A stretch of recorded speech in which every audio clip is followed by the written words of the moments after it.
Mga katrops, welcome back ulit sa aking channel, Sports React PH.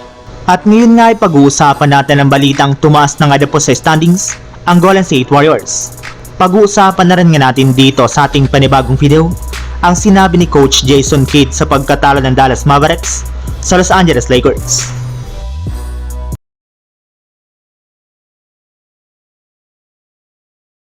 Bagamat man nga po mga katrops walang players ang Golden State Warriors na nakapagtala dito ng 20 plus points sa kanilang game laban sa Hornets, ay natambakan at dinominar naman nga po nila ito sa score na 128-92 sa pangunguna nga po nila Buddy Hield na kumuha ng 16 points, Stephen Curry at Draymond Green na nagtala pareho ng 15 points dito. Gumawa lamang nga po dito si Jimmy Butler ng 6 points, 8 rebounds at 5 assists sa kanyang 3 out of 8 shooting sa field goal. At dahil nga po sa kanilang pagkapanalo ay umangat na nga po ang kanilang record sa 31 wins at 27 losses. And since nga po natalo rin ng Lakers ang Dallas Mavericks ngayong araw, ay tuluyan na nga pong nakaangat ang GSW ng walang kahirap-hirap sa ikawalong pwesto sa standings ng Western Conference. At ang maganda pa dyan mga katrops, 0.5 games na lang naman nga po ang kailangan nilang habulin ngayon para malampasan ang ikatop 6 na Los Angeles Clippers at ang ikatop 7 na Minnesota Timberwolves.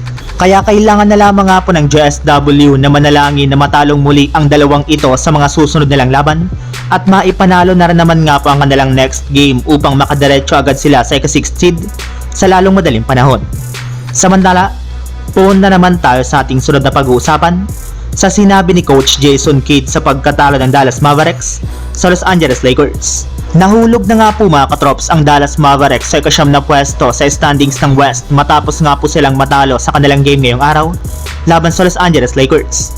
Na-extend na rin naman nga po sa 2 games ang kanilang losing streak na siyang dahilan bakit nawala na nga po ngayong season ang kanilang momentum.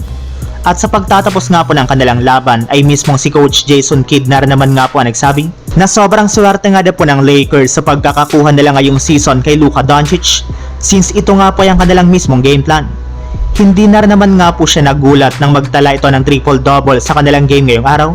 Gayong ito rin naman nga po ang isa sa mga best scorer at playmaker sa history ng NBA. Humanga rin naman nga po ito sa mga ginagawang game plan ngayon ni JJ Redick since naging madali nga po para dito na i-incorporate ang galaw ni Luka Doncic sa playstyle ng Lakers. Kaya hindi na nga po siya magtataka kung magsusunod-sunod pa ang magagandang performance ng kanilang dating superstar at magkakaroon pa ng win streak ang Lakers sa mga darating na araw. So yun lang mga katrops, ang handog kong story ngayong araw. Sana nag-enjoy kayo, please like and subscribe my YouTube channel, Sports React PH para sa iba pang story at update patungkol sa NBA. Kita-kits muli sa ating susunod na video.